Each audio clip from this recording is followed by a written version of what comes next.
Hello everyone, myself Dheeraj Kaushik, social science teacher. Welcome to my channel. दोस्तों, काफ़ी लंबे time period के बाद दोबारा से मैंने अपने चैनल पे वापसी की है और मैं उम्मीद करूंगा कि जो भी वीडियोस मैं आप सबके लिए बनाऊंगा वो आपके लिए फ्रूटफुल होंगी। इस वीडियो में हम लोग प्रिंट कल्चर के बारे में बात करेंगे। जो 10th में हिस्ट्री का सिलेबस है उसमें print culture and the modern world बहुत इंपॉर्टेंट लेसन है।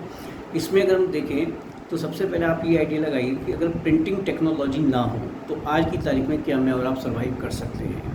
अगर हम एंशिएंट सिविलाइजेशन में जाते हैं तो जो प्रिंटिंग टेक्नोलॉजी थी वो धीरे धीरे जब डेवलप की गई थी, और आप ये देखें कि अगर कोई प्रिंटिंग चीज़ हमारे पास नहीं है तो आज के टाइम पीरियड में हम कैसे जो है सर्वाइव करेंगे।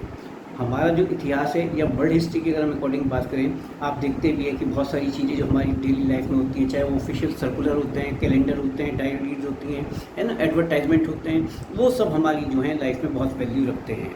जैसे हम सबको पता भी है कि जो ये आपकी प्रिंटिंग टेक्नोलॉजी है इसकी जो स्टार्टिंग थी वो चाइना से मानी जाती है। यानी कि चाइना, जापान और कोरिया 3 ऐसे कंट्री थे जहाँ सबसे पहले इसके ऊपर काम किया गया था। बेसिकली वुड ब्लॉक जो टेक्निक थी उसको चाइना में यूज़ किया जाता था और उसके बिहाफ पर ही धीरे धीरे प्रिंटिंग टेक्नोलॉजी वहाँ डेवलप होती चली गई थी। जो राइटिंग एक्सपर्ट लोग होते थे उनको अलग से अपॉइंट किया जाता था। उनको अगर हम राइटिंग के अकॉर्डिंग देखें तो ये जो कंसेप्ट होता है इसे हम कैलीग्राफी के नाम से जानते हैं। चाइना में क्या था कि बहुत बड़ी संख्या में सरकारी अधिकारी और कर्मचारियों के लिए रिटन एग्जाम कंडक्ट कराया जाता था, तो उसके लिए बहुत बड़ी मात्रा में उनको बुक्स भी चाहिए थी और क्वेश्चन पेपर भी चाहिए थे। तो उनको प्रिंट कराने के लिए बहुत बड़ी मात्रा में जो है प्रिंटिंग जो मशीनें थी उनके ऊपर काम किया जाता था। टेक्निकली अगर हम देखें तो अभी चाइना थोड़ा सा पीछे चल रहा था, लेकिन धीरे धीरे जो है ये जो कंसेप्ट था चाइना के अंदर बहुत फेमस होता चला गया। लोगों ने इस चीज़ में बहुत ज़्यादा इंटरेस्ट लेना शुरू कर दिया। शुरुआत में माना गया कि जो प्रिंटिंग थी उसके लिए सिर्फ स्कॉलर या ऑफिशियल लोग ही थे, लेकिन जो आम आदमी था वो भी धीरे धीरे इसमें जो है इन्वॉल्व होता चला गया। बहुत सारे लोगों ने जो है डिफरेंट फिक्शन के ऊपर, पोएट्री के ऊपर या ऑटोबायोग्राफीज के ऊपर काम करना शुरू किया। जो रिच सेक्शन था सोसाइटी का, जो पैसे वाले लोग थे, वो इसमें और ज़्यादा इंटरेस्ट लेने लगे।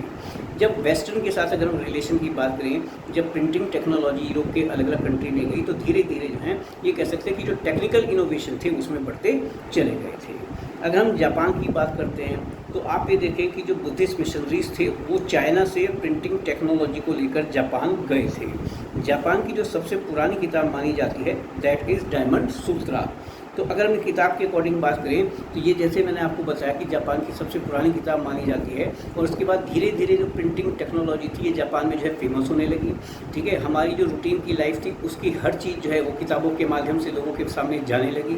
जो डिफरेंट लाइब्रेरीज थी या जो बुक स्टोर से वो किताबों से भर गए थे, और हर चीज़ यानी हमारे घर की रूटीन की डेली लाइफ जो है कि चाय के लिए अगर कोई आयोजन किया जा रहा है या फ्लावर अरेंजमेंट है ना, या एटिकेट्स क्या होते हैं, हमें अपनी लाइफ कैसे चलानी चाहिए, म्यूजिकल इंस्ट्रूमेंट क्या होते हैं, हर चीज़ के बारे में प्रिंटिंग टेक्नोलॉजी की जो है बहुत हेल्प लोगों को मिली। यानी अब हर चीज़ जो थी वो छपकर लोगों के सामने आ रही थी। इस वीडियो में बेटे हम लोग इतनी ही बात करेंगे।